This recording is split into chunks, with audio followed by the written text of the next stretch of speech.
भक्ति सिद्धांत सरस्वती गोस्वामी महाराज प्रभुपाद की, वृंदावन सड़क गोस्वामी की, श्री श्री राधा कृष्ण गोपीनाथ राधा कुंड श्याम कुंड गोवर्धन गिरि धाम की, वृंदावन धाम की, नवदीप धाम की, श्री धाम मायापुर की, कलियुग पावन हरिनाम संकीर्तन महायज्ञ की, ग्रंथरा श्रीमद् भागवतम भगवद गीता की, गंगा मैया की जय, यमुना मैया की जय, भक्ति देवी श्रीमती तुलसी महारानी की जय, पतित पावन जगतगुरु श्रील प्रभुपाद की जय, पतित पावन श्रील भक्ति वेदांत नारायण स्वामी महाराज की जय, अनंत कोटि वैष्णव वृंद की जय, निताय सीतानाथ गौर प्रेमानंदे, all glories to assembled devotees, all glories to assembled devotees, all glories to assembled devotees, all glories to all glories to all glories to Guru Gauranga Srila Prabhupada ki jai.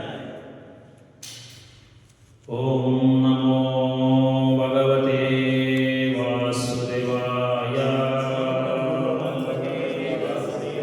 Om Namo Bhagavate Vasudevaya.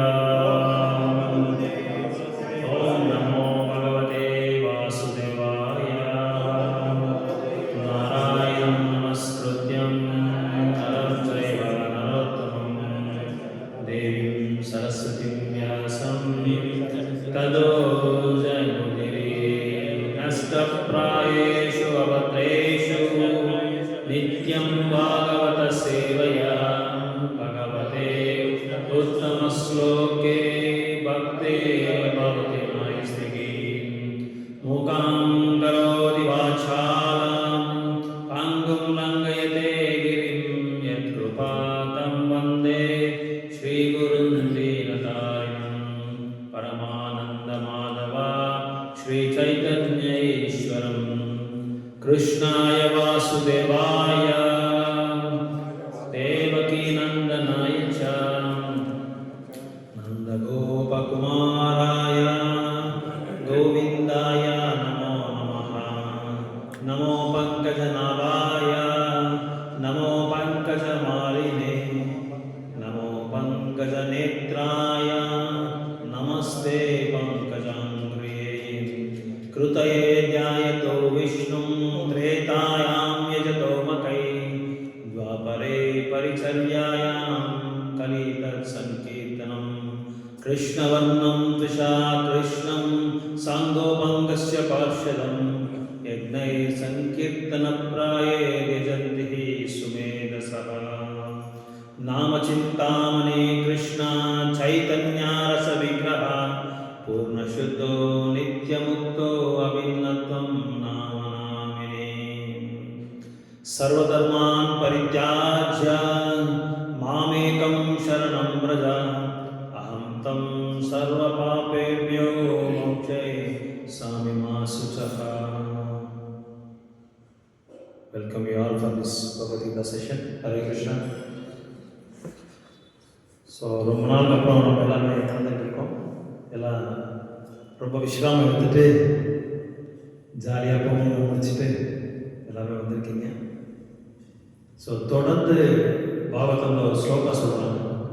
First canto second சாப்டரில் எந்த நபர் ஒருத்தர் பகவானுக்கோட கதைகளோ லீலைகளோ அவரோட புகழோ அவரோட கீர்த்தியோ தொடர்ந்து யார் ஒருத்தர் அதில் ஆழமாக ஈடுபடுறாங்களோ அவங்களுக்கு உடனே just jerk of a finger அவன் பகவான் ராஜ்யத்துக்கு அடையலாம் சொல்லி ஒரு ஸ்லோகா சொல்கிறான். அடுத்த வாரம் அவனுக்கு அந்த ஸ்லோகா சொல்கிறேன். அதெல்லாம் நம்ம மனப்பாடம் பண்ணலாம். பாகவதம் ஸ்லோகத்தில் ரொம்ப immediate தட்சணமாக next second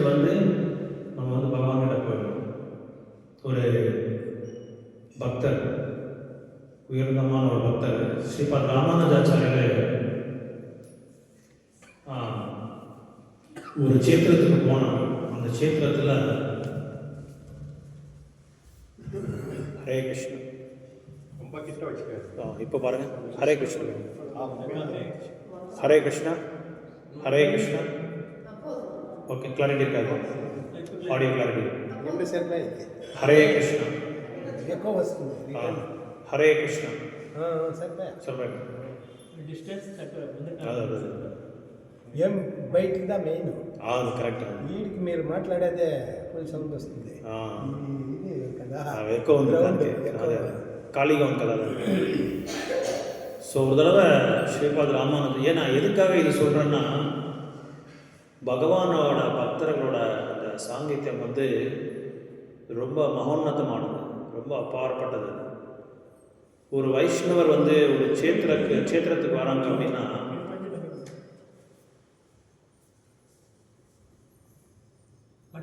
Hare Krishna Hare Krishna. So தொடர்ந்து வைஷ்ணவோட சாங்கித்யம் வந்து எடுத்துக்கிறது வந்து ரொம்ப ரொம்ப நம்மளோட பௌத்திக வாழ்க்கைக்கே வந்து ரொம்ப ரொம்ப நல்லதுன்னு சொல்லி ஆச்சாரியாஸ் சொல்கிறாங்க. அதனால் யார் ஒருத்தர் வந்து அந்த பக்தரோட சாங்கீதத்தில் முழுக்க முழுக்க அவங்களோட சேவையில் ஈடுபடுறாங்களோ அவங்களுக்கு வந்து பல கஷ்டங்கள் வரலாம். பௌதிக உலகத்தில் தன்னோட தினசரி வாழ்க்கையில் வந்து பல கஷ்டங்கள் வரலாம். ஆனால் அந்த கஷ்டங்களை வந்து எப்படியெல்லாம் அதை வந்து தீர்வு என்னன்னு சொல்கிறது பகவானே நமக்கு அந்த அறிவை கொடுத்துருவார். அதுக்கு முக்கியமான ஔஷதம் வந்து பகவானோட புகழும் லீலைகளும் அவரோட நாமம் முக்கியமானது, ரொம்ப ரொம்ப முக்கியமானது. எதுக்காக இது வந்து நாங்கள் அடிக்கடி ரிப்பீட் பண்ணிகிட்டே இருக்கிறோம் அப்படின்னா, நாங்கள் இதில் வந்து வாழ்ந்துட்டுருக்கோம், வாழ்கிறதுக்காக முயற்சி பண்ணிகிட்ருக்கோம். முயற்சி பண்ணி பல அனுபவங்கள் கூட நம்ம எல்லாருக்குமே ஆயிருக்கு, பக்தர்கள் எல்லாருக்குமே ஆயிருக்கு. ஏன்னா பௌத்திக உலகத்தில் மக்களுக்கு வந்து ரொம்ப அபாயகரமான ஒரு பொருள் இது அப்படின்னா பயம்ன்றது வந்து எல்லாருக்குமே இருக்குது. ஸோ அந்த பயத்தினாலேயே என்ன பண்ணுவாங்கன்னா எல்லாருமே இது பண்ணால் அப்படி ஆகிடும், அதை பண்ணால் இப்படி ஆகிடும், இது பண்ணால் எனக்கு வந்து ருச்சி இல்லாமல் ஆகிடும், நான் அனுபவிக்காமல் ஆகிடலாம், எனக்கு என்ன என்ஜாய் பண்ணவே முடியாது, இப்படியெல்லாம் ஒரு பயம் இருக்குது. முக்கியமான பயம் எதுன்னா மிருத்யுன்றது தான் ரொம்ப முக்கியமான ஒரு பயம். மரணத்துக்காக தான் நம்ம வந்து பயப்படுறோம். ஸோ அந்த மரணத்துக்கு நம்ம பயப்படுற அவசியமே இல்லை. பிரபுபாதர் என்ன சொல்கிறாருன்னா, சில பிரபுபாதர் வந்து வாழ்க்கையில் எப்படி நம்ம வந்து இறப்பு எப்படியெல்லாம் இருக்கணும் அப்படின்றது காட்சி கொடுத்தார் பிரபுபாதர். எப்படி நம்ம வந்து, ஏன்னா யாருமே வந்து நிரந்தரமாக இங்கே இருக்க போகிறதில்ல, அனித்யம் அசுகம் அப்படின்னு சொல்லி சொல்கிறாங்க. பகவான் வந்து அனித்யம் அசுகமானது இந்த லோகம். இப்படி ஒரு லோகத்தில் யாருமே வந்து நிரந்தரமாக இங்கே வாழ போகிறதும் இல்லை, நிரந்தரமாக இங்கே வந்து என்ஜாய் பண்ணணும், என்ஜாய்மெண்ட் பண்ண முடியாது. அதனால் இங்கே எப்படி நம்ம வாழ்கிறது வந்து கற்றுக் கொடுக்க நம்ம வந்து பயிற்சி பண்ணணும். அதே மாதிரி எப்படி வந்து இந்த உலகத்தை விட்டு இந்த உடலை எப்படி விடுறதுன்றதை கூட நம்ம வந்து பயிற்சி பண்ண வேண்டியதே ஒரு சூழல் நம்மளுக்கு இருக்குது. ஆனால் நம்ம என்ன நினைக்கிறோன்னா, காலைல எழுந்த உடனே நம்ம வந்து குளிச்சுட்டு ஏதோ சாமியை பார்த்துட்டு தரிசனம் பண்ணிவிட்டு நம்ம வேலைக்கெல்லாம் போயிட்டு மறுபடியும் ரிட்டர்ன் வந்துட்டு நம்ம நேரத்துக்கு நம்ம சாப்பிட்டு ஜாலியாக நம்ம இருந்துடலாம்னு சொல்லி நம்ம நினச்சிட்ருக்கோம். ஆனால் பாருங்கள், நீங்கள் ஒவ்வொருத்தரோட வாழ்க்கையில் வந்து பல அப்ஸ் அண்ட் டவுன்ஸ் இருக்குது, மேடு பள்ளம் எல்லாமே வந்து பார்க்க வேண்டியதாக இருக்குது. அப்படி ஒரு சிச்சுவேஷனில் என்ன ஆகும்னா, யாராலையும் வந்து சரியான சமயத்தில் சரியான ஒரு பகுதியில் சரியான ஒரு நிர்ணயத்தை எடுக்க முடியாமல் போயிடும். ஏன்னா பயத்தினால, இப்படி எடுத்தால் அந்த மாதிரி ஆகிடுமோ, அப்படி எடுத்தால் இந்த மாதிரி ஆகிடுமோ சார். அதனால தான் நான் என்ன செஞ்சேன்னா, உங்களுக்கு கடந்த ஒரு 2 மாதமாக ஸ்ட்ரைட்டாக நான் பகவத் புக் எடுத்து உங்களுக்கு வந்து எதுவுமே சொல்லலை. மகாபாரத் ஸ்டோரி லைன்னு சொல்லி நான் உங்களுக்கு ஸ்டார்ட் பண்ணேன். எதுக்காக இது ஸ்டார்ட் பண்ணேன்னா, பல கேரக்டர்ஸ் இதில் வந்து அவங்களோட வாழ்க்கையை எப்படியெல்லாம் வாழ்ந்தாங்கன்றது நம்மளுக்கு காமிச்சு கொடுத்துருக்காங்க மகாபாரத்தில். எதுக்காக இந்த மகாபாரத்தோட ஸ்டோரி லைன் நான் ஸ்டார்ட் பண்ணேன் அப்படின்னா, பகவத்கீதாக்கு இதுக்கு என்ன சம்பந்தம் இருக்கு, யாருக்காக சொல்ல முடியுமா? மகாபாரத்துக்கும் பகவத்கீதைக்கு ஏதாவது தொடர்பு இருக்கா? பிரபு கரெக்ட் சொல்லுங்கள் எக்ஸாக்ட்லி சொல்லுங்கள். You are very near to the answer. Bhagavad Gita கிருஷ்ணர் சொல்கிறது, கிருஷ்ணர் பற்றி அது பாகவதம், அது நீங்கள் கரெக்ட் அது சொல்கிறது. நான் என்ன கேட்குறேன்னா, நான் பகவத்கீதை சொல்லாமல் ஏன் இங்கே மகாபாரத் நான் என்ன சொல்ல முயற்சி பண்ணிட்டு இருக்கேன்னா, என்னடா பிரபு வந்து கீதா ஸ்லோகாஸ் படித்து அது விளக்கத்தை கொடுக்காம ஏதோ பழைய கதை எல்லாம் சொல்லிட்டு இருக்காங்க 5000 வருடங்களுக்கு முன்னாடி அது சொல்லி நீங்கள் உங்களுக்கு எல்லாம் ஒரு கேள்விக்குறியாக இருக்கலாம். ஏன் அதை சொல்கிறேன் அப்படின்னா, ஏன் அது சொல்கிறேன்னு சொல்லி தான் நான் கேட்குறவங்கள. மகாபாரத்துக்கும் பகவத்கீதாக்கும் இருக்கிற நெருக்கமான சம்பந்தம் என்ன இருக்குது? இதுக்கு பகவத்கீதை எத்தனை ஸ்லோகம் இருக்குது? 700. Correct, very good. ஏன் பயப்படாதீங்க, பயப்படாமல் சொல்லுங்கள். பக்தி தொண்டில் வந்து நம்ம பயமே படப்படாது. இந்த இடத்துல மட்டும் யாருமே பயப்படாதீங்க. இது நம்ம இடம், இந்த கோயில் வந்து நம்ம கோயில், ஏன்னா பகவானோட கோயில். பகவானோட கோயிலில் வந்து அவரோட வீடு இது. இந்த வீட்டில் யார் வேணாலும் எது வேணாலும் பேசலாம், பகவானுக்கு சம்மந்தப்பட்டது. ஸோ அதனால் பயமே படக்கூடாது. எந்த காரணத்தை கொண்டு நம்ம பக்தி தொண்டில் வந்து டவுட் இருந்தால் நீங்கள் தைரியமாக கேட்கலாம். என்னடா ஒரு சிரிச்சிடுறாங்களோ, இவர் சிரிச்சிடுறாங்களோ, இது கூட தெரியாது அப்படின்னு சொல்லி யாரும் எதுவுமே நினச்சிடாதீங்க. யாருக்குமே எதுவும் தெரியாது, எல்லாமே வந்து பயிற்சி. அவங்களோட முன்னோர்கள், வைஷ்ணவர்கள், குருமார்கள் சொன்னதெல்லாம் நாங்களும் காப்பி அடிச்சுட்டு தான் சொல்லியிருக்கோம். நாங்கள் என்னமோ சொந்தமாக வியாச மாதிரி நம்ம எழுதிட்டு நம்ம வந்து சொந்தமாக வந்து உங்களுக்கு ஒன்றும் விளக்கத்தை கொடுக்கல. என்ன அங்கே எழுதியிருக்காரோ அதை வந்து ரிப்பீட் பண்ணிட்டு இருக்கோம், அவ்வளோதான், வேறு ஒன்றும் இல்லை. ஆஸ் இட் இஸாக உண்மை உரிவில் நம்ம சொல்லிட்டு இருக்கோம். கொஞ்சம் என்ன பண்ணுறோம், அது உங்களுக்கு புரிகிற மாதிரி நாங்கள் சொல்கிறதுக்கு வந்து முயற்சி பண்ணிட்டு இருக்கோம், அவ்வளோதான், வேறு ஒன்றும் இல்லை. ஏன்னா இது அப்படியே நேரடியாக உங்களுக்கு அப்படி சொல்லிட்டா நம்மளுக்கு எதுவுமே புரியறது இல்லை. அதனால் நம்மளோட லாங்குவேஜுக்கு, நம்மளோட அந்த லெவலுக்கு இறங்கி நாங்கள் சொல்கிறதுக்காக முயற்சி பண்ணிட்டு இருக்கோம், வேற ஒன்றும் இல்லை. இந்த மகாபாரத்துக்கும் இந்த பகவத்கீதாக்கும் என்ன சம்பந்தம்? ஏன் பகவத்கீதை சொல்லாமல் நான் மகாபாரத்தை பற்றி சொல்லிட்டு இருக்கேன். நம்ம கங்காவை பற்றி பார்த்தோம், கரெக்டுங்களா? கங்கா மாதா பற்றி பார்த்தோம், பீஷ்மரை பற்றி பார்த்தோம், சத்தியவதி எப்படி அரசாங்கத்தில் ஒரு அரசரை உட்கார வைக்கணுன்றது முயற்சி பண்ணுறதுலாம் நம்ம எல்லாருமே பார்த்தோம் இல்லைங்களா? அதனால் இதெல்லாம் ஏன் இதெல்லாம் இதெல்லாம் இது சொல்கிறதுக்கு பதிலாக நான் நேராக இப்படி வந்துடலாமே, திருத்தராஷ்டிரவாச்சா தர்மக்ஷேத்திர நேராக ஃபர்ஸ்ட் ஸ்லோகம் வந்துடலாமே.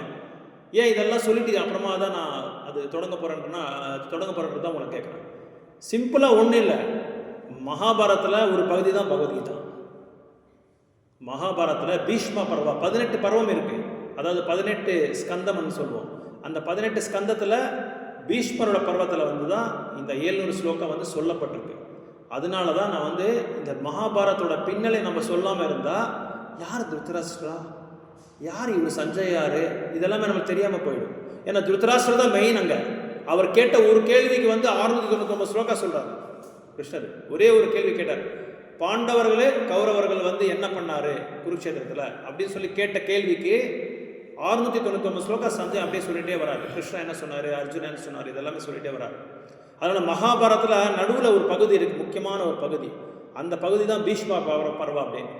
அந்த பீஷ்ம பர்வத்தை பற்றி சொல்கிறதுக்காக தான் கிருஷ்ணர் என்ன பண்ணார், அதுக்கு பகவத்கீதையாக வந்து உபதேசம் பண்ணார் அர்ஜுனருக்கு போர்க்களத்தில். ஸோ அதனால் இதுக்கு அதில் எடுத்தது தான் இந்த க்ரீம் தான், அதோட எசன்ஸ் தான் இது. கீதையே வந்து மகாபாரத்தோட எசன்ஸ் தான். அதனால தான் நான் வந்து இந்த மகாபாரத்தில் உங்களுக்கு ஒன்றா ஏன் இந்த ஸ்டோரி லைனை வந்து ஸ்டார்ட் பண்ணியிருக்கேன் அப்படின்னா, இந்த ஸ்டோரியில் ஒரு லாஸ்ட் டைம் நான் ஒரு கிளாஸில் சொன்னேன், ரிவெஞ்ச் எப்படி பகைச்சிக்கிறது, எப்படி அம்பா வந்து தன்னோட 2 வாழ்க்கையில் வந்து கை விட்டுறாரு. பீஷ்மரை வந்து வதம் பண்ணணும்னு சொல்லி ஒரே ஒரு காரணத்தினால அம்பா தன்னோட முதல் வாழ்க்கையை சம்பூர்ணமாக கைவிட்டார். 2வது சிக்கண்டியாக வந்தார், துருபதா மகாராஜுக்கு வந்து பொண்ணா வந்து அங்கே வந்து சிக்கண்டியாக மாறிட்டு அங்கேயும் வந்து கைவிட்டார். 2 வாழ்க்கையை வந்து வேஸ்ட் பண்ணியிருக்காங்க. இது வந்து நம்மளுக்கும் பொருத்தமாக இருக்குது. நம்ம கூட என்ன நினைக்கிறோம், நம்ம கூட என்னென்ன செய்கிறோம், நம்மளோட வாழ்க்கையில் யார் மேலேயோ ஒருத்தர் வந்து பகைச்சிக்கிட்டு நம்ம வாழ்க்கை எல்லாமே விட்டுறோம். அந்த வாழ்க்கையெல்லாம் ஃபுல்லாமே அது காசியோட உங்களுக்கு இது உதாரணம் கூட கொடுத்தேன். காசியில் ஒருத்தர் வந்து தன்னோட அண்ணன் தம்பிக்கு சண்டைக்கு ஒரு உதாரணம் கூட கொடுத்தேன். 28 வருஷமாக பேசாமல் இருக்கிறவங்க வந்து காசியில் லாட்ஜ் இருக்குது, ஒரு லாட்ஜில், அந்த லாட்ஜில் வந்து 30 நாள் 40 நாள் எடுப்பாங்க. அங்கே வந்து கை விட்டுருவாங்க, அங்கே வந்து உடல் விட்டுருவாங்க. கடைசி நேரத்தை ஃபோன் பண்ணி பேசுகிறார், அண்ணா நான் பண்ணது தப்பாயிடுச்சு, ஓகே அண்ணா நான் பண்ணது தப்பாயிடுச்சு, இப்போ ஓகேவா அண்ணா நான் பண்ணது தப்பாயிடுச்சு, 28 வருஷமாக உங்ககிட்ட பேசாமல் இருக்கிறேன், இப்போ என்னோடய உடல் நிலைமை வந்து ரொம்ப கடினமாக இருக்குது, நாளைக்கோ நாளானிக்கோ நான் உடல் விட போகிறேன், அப்படி ஒரு சூழ்நிலை இருக்குது. ஆனால் ஒரே ஒரு வார்த்தை நான் உங்ககிட்ட சாரின்னு கேட்டிருந்தா சரியாக போயிருக்கும். ஆனால் நான் கேட்காமே இருந்துட்டேன். இப்போ தான் எனக்கு அந்த ரியலைசேஷன் வருது. உயிர் விடும்போது அண்ணா கிட்ட பேசியிருந்தா நல்லா இருக்குமே அப்படின்னு சொல்லி. இதை வந்து மேனேஜர் சொல்கிறாரு, லாட்ஜில் இருக்கிற மேனேஜரு தன்னோட 30 வருஷ அனுபவத்தில் எப்படியெல்லாம் மக்கள் வந்து கடைசி நேரத்தில் அவங்க பண்ண தப்பை வந்து எப்படி வந்து திருத்துக்கிறாங்கன்றது வந்து அந்த மேனேஜர் வந்து அவரோட சாட்சாத்காரத்தை சொல்கிறாங்க. ஸோ இதனால் ஒரு பாயிண்ட்டு நிறைய விஷயங்கள் வந்து நம்ம வந்து புரிஞ்சிக்க வேண்டியது இருக்குது இதில் மகாபாரத்தில். அதனால தான் ஒரு பாயிண்ட்டாக சொல்லிட்டு வரேன். இன்றைக்கி நம்ம பார்க்குறது யாருன்னா காந்தாரியோட லைஃப் ஹிஸ்டரியை பார்க்க போகிறோம். இப்போ நம்ம பார்த்துட்டோம் எப்படி சத்யவதி தேவி வந்து அந்த அரசபையில் வந்து உட்கார வைக்கிறதுக்காக நிறைய பேரை முயற்சி பண்ணுறாங்க. திருதராஷ்டிரர் முயற்சி பண்ணுறாங்க, அது முடியாமல் போயிடும். அப்புறம் வந்து பாண்டுராஜ உட்கார வைக்கிறாங்க, அங்கே அது முடியாமல் போயிடும். அதுக்கப்புறம் வந்து விதுரரை பார்க்குறாங்க, அது முடியாமல் போயிடும். இப்போ 3 பேரும் ஏன் முடியாமல் போகும்ன்றது காரணம் யாராவது சொல்ல முடியுமா? திருதராஷ்டிரர் உட்கார முடியல, அரசராக ஆக முடியல, அவருக்கு கண்ணு தெரியல. ஓகே, பாண்டுராஜுக்கு உடம்பு முடியல அவருக்கு. அதே மாதிரி விதுரர் வந்து ரொம்ப தூய்மையான பக்தர், வைஷ்ணவர், அவர் சூத்திரருக்கு பிறந்துட்டார். ஸோ அதனால் 3 பேரும் அந்த தகுதியை வந்து இறந்துட்டார், தகுதியை வந்து கைவிட்டார். அதனால் யாரை உட்கார வைக்கிறதுன்றதே புரியாமல் என்ன பண்ணாங்க, தற்சமயத்துக்கு திருதராஷ்டிரரை வந்து உட்கார வச்சுட்டு அதுக்கப்புறம் என்ன பண்ணாங்க, பாண்டுராஜை வந்து உட்கார வைக்கிறார். ஏன்னா பாண்டுராஜ் தான் அதுக்கு நெக்ஸ்ட்டு சந்ததி அவர் தான். அதனால் பாண்டுராஜ் உட்கார வைக்கிறார். பாண்டுராஜ் என்ன பண்ணுறாருன்னா, அவர் வந்து பிறப்பிலே வந்து அவர் வந்து ரொம்ப வீக்கான பாடி அவரு. அதனால் என்ன பண்ணார், ஒரு தடவை காட்டுக்கு போகும்போது ஹண்டிங்காக வேட்டையாடுறதுக்காக போயிருக்காங்க. அங்கே போகும்போது இந்த அரசருக்கு எல்லாருக்குமே வந்து ஒரு ஹாபி இருக்குது, ஹண்டிங் பண்ணுறது ஒரு ஹாபி. சாயங்காலம் போனால் அவன் வந்து வேட்டையாடணும். ஏன்னா போர்க்களத்தில் வந்து சத்ருக்களை வந்து அவங்க வதம் பண்ணணுன்னா இந்த ஒரு கலை இருந்தால் தான் அவங்க வந்து பண்ண முடியும். அந்த பயிற்சி பண்ணுவாங்க. அப்படி பண்ணும்போது இவர் என்ன பண்ணார், ஒரு மானை பார்த்து குறியோட அதுக்கு வந்து வில்லு பிரயோகம் பண்ணுறாங்க. அந்த மான் வந்து அந்த பெண் மானும் ஆண் மானும் வந்து அப்போது சம்மந்தம் வச்சுக்கிட்டு இருக்கும்போது டக்குன்னு அடிச்சிடுறாரு. அந்த வில்லு அட்டை போட்டுறாரு. அது போட்ட உடனே அது மான் இல்லை, அது ஒரு சாது போட்டார். சாது வந்து அந்த உருவத்தில் வந்திருக்காங்க, 2 பேர் வந்திருக்காங்க, சாதுவோட மனைவி. இது தெரியாமல் என்னாச்சு, பாண்டராஜு அது மேலே வில்லு பிரயோகம் பண்ணி அவர் உடல் விடுற சூழ்நிலைக்கு வந்துருச்சு. அப்போ அந்த சாது வந்து இவருக்கு வந்து கரெஸ் பண்ணுறாங்க, சபிச்சிடுறாங்க. நீ இதே மாதிரி உன் மனைவி கூட தனியாக இருக்கும்போது எப்போல்லாம் நீ அவங்க மனைவி கிட்ட நீ சம்மந்தம் வச்சுக்கிறோ அந்த டைமில் நீ இறந்துடுற அப்படின்னு சொல்லி அவரை சபிச்சிடுறாரு. அப்போது பாண்டராஜ் வந்து கொஞ்சம் நல்ல ஆன்மீகமான ஈடுபாடு இருக்கிறவங்க, திருதராஷ்டிரர் மாதிரி கிடையாது. அவர் ரொம்ப ஆன்மீகமான ஈடுபாடு இருக்கார், பெரிய ஒரு பக்தர் மாதிரி, ஒரு உயர்ந்தமான பக்தர். அப்போது இவர் என்ன பண்ணுறாரு, ராஜ்யத்துக்கு போய் அரசாங்கத்துக்கெல்லாம் போய் தன்னோட அரசபையை வந்து வைராக்கியமோட அதை வந்து ரினவுன்ஸ் பண்ணிடுறாங்க. துறவு பண்ணிவிட்டு காட்டு வழியாக போகிறாரு. காட்டு வழியாக போய் நான் காட்டில் வாழ்கிறேன்னு சொல்லி போயிடுறாரு. அப்போது குந்தியும் மாதுரி அவங்களுக்கு 2 பேர் மனைவி, அவங்க 2 பேரும் கூடயே வந்துடுறாங்க. ஸோ 2 பேரும் வந்த பிறகு போய் தியானத்துக்காக போய் உட்காந்துடுறாரு. இவர் எனக்கு எதுவுமே வேண்டாம், எதுவுமே தேவையில்லை அப்படின்னு சொல்லி. ஏன்னா இவருக்கு ஒரு உயர்ந்தமான ஒரு நிலைக்கு போகணும்னு சொல்லி இவருக்கு ரொம்ப ஆசை. அதனால் அங்கே காட்டுக்கு போயிடுறாரு.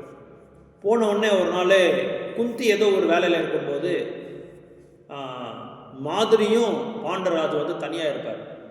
2 பேரும் தனியாக இருக்கும்போது என்னான்னு தெரியல, அந்த சுச்சுவேஷனில் மறுபடியும் அவங்க 2 பேர் ஒன்றா சேர்றதுக்கு வந்து முயற்சி பண்ணும்போது அந்த இதை மறந்துடுறாங்க. எல்லாருக்குமே தெரியும் அந்த சாது வந்து என்ன சாபத்தை கொடுத்துருக்காரோ அது தெரியும். அது மறந்துட்டு வந்து 2 பேர் ஒன்றா சேர்ந்துடுறாங்க. அப்போ சேர்ந்த உடனே 2 பேர் இவர் இறந்துடுறாரு, பாண்டராஜ் இறந்துடுறாரு. ஏன்னா அந்த சாபம் இருக்கு இல்லையா, அதனால். அது இறந்த உடனே என்ன ஆகுதுன்னா, மாதிரி வந்து நான் தான் காரணம்னு சொல்லி அவர் என்ன பண்ணுறாரு, அந்த காலத்துலலாம் என்ன பண்ணுவாங்க, புருஷன் இறந்தால் மனைவி கூட அந்த அக்னியில் பிரவேசம் ஆகிடுவாங்க. உடன்கட்டையா? அந்த மாதிரி அக்னி பிரவேசத்தில் வந்து அவரும் பிரவேசமாகி குந்திக்கு தன்னோட குழந்தைங்களை வந்து ஒப்படைச்சிடுறாரு. யார்? சக்கலா நகதேவர் 2 பேரையும் ஒப்படைச்சிட்டு இவர் வந்து அக்னி பிரவேசம் ஆகிடுறாரு. இந்த கர்மா வந்து எப்படி வெளியாடுது அப்படின்னா நம்மளுக்கே தெரியறதில்ல. எந்தெந்த டைமில் நம்ம நினைக்கிறோம், நம்ம என்ன நினைக்கிறோன்னா, தெரியாமல் இது ஆயிடுச்சு, ஆக்சிடெண்ட்டாக இது முடிஞ்சிடுச்சு, இது இது இது இது இது இந்த மாதிரி ஒரு சம்பவம் நடக்கிறதுன்றதே எங்களுக்கு தெரியாது அப்படின்னு சொல்லி நம்ம வந்து நினச்சிட்டு இருக்கோம். அதான் ஒரு தடவை கேட்குறாரு இவர் திருத்தராஷ்டிரர் கிருஷ்ணரை கூப்பிட்டு கேட்குறாரு, கிருஷ்ணா, நான் எப்போ பிறந்தனோ அந்த நாள் இன்னைக்கு வரைக்கும் நான் வேதனையே அனுபவிச்சுட்டு இருக்கேன். ஒரு நாள் கூட நான் சந்தோஷமாக இருந்ததே நான் இல்லையே. ஏன் இந்த மாதிரி எனக்கு இந்த மாதிரி வேதனை? ஏன் இந்த மாதிரி இந்த ஒரு கர்மா வந்து என்ன சேஸ் பண்ணிகிட்டே இருக்கு, என் பின்னாடியே வந்துட்டு இருக்கு கர்மா, ஏன் எனக்கு என்ன காரணம் அப்படின்னு சொல்லி கேட்குறேன். அப்போ தான் கிருஷ்ணர் சொல்கிறாரு, அப்போ ஓகே, நான் ஏதாவது செஞ்சுருந்தா உடனே நான் அனுபவிக்கணும் இல்லையா? ஏதாவது இப்போ நான் தப்பு செய்கிறேன், ஒரு அபராதம் செய்கிறேன், ஒருத்தரை விமர்சனம் பண்ணுறேன், ஒருத்தரை வதம் பண்ணுறேன், நான் உடனே வந்து அனுபவிக்கணும். நான் ஏன் 50 பிறவி ஆன பிறகு நான் வந்து அனுபவிச்சுட்ருக்கேன், 50 பிறப்பு ஆன பிறகு நான் அனுபவிச்சுட்ருக்கேன் சொல்லி கேட்குறாரு. யார்? திருத்தராஷ்டிரர் கிருஷ்ணர் கிட்ட. கிருஷ்ணர் சொல்கிறாரு, நீ செஞ்சதெல்லாம் நீ மறந்துடுறப்பா, ஆனால் நான் மறக்க மாட்டேன்.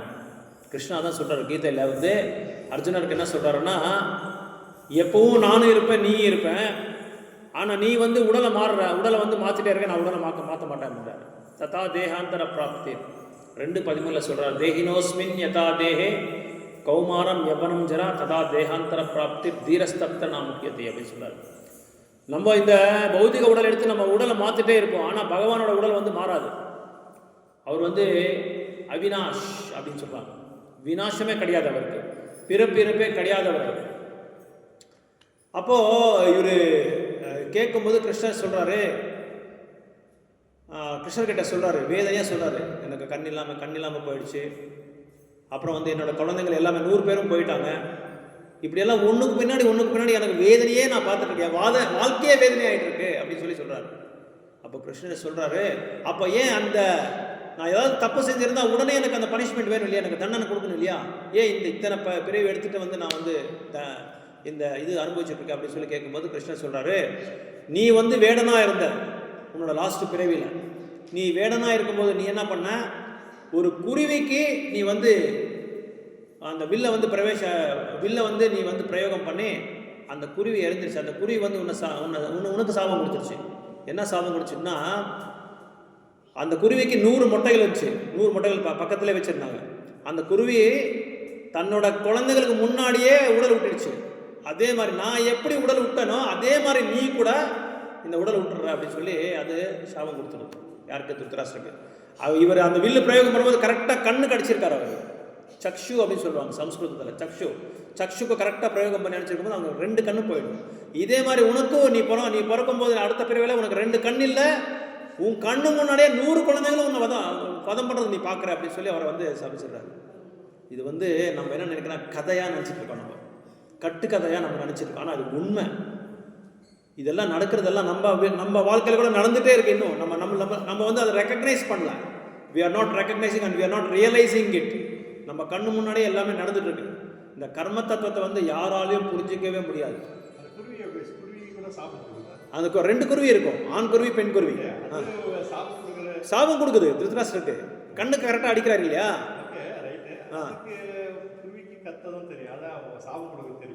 அது அந்த காலத்துல தான் அந்த எல்லாம் உயர்ந்தமான ஜீவிகள் இல்லை, அதெல்லாமே பகவானால் படைக்கப்பட்ட அந்த ஜீவிகளுக்கு எல்லாமே அவங்க அந்த இது இருக்கும். இது 5000 வருடங்கள் முன்னாடி தான் நடந்திருக்கு. இப்போ கலிகத்தில் நடக்கல. இப்போ ரீசெண்டாக கம்ப்யூட்டர் வேர்ல்டில் கிடையாது, எதுவுமே இல்லாத காரணத்தான்.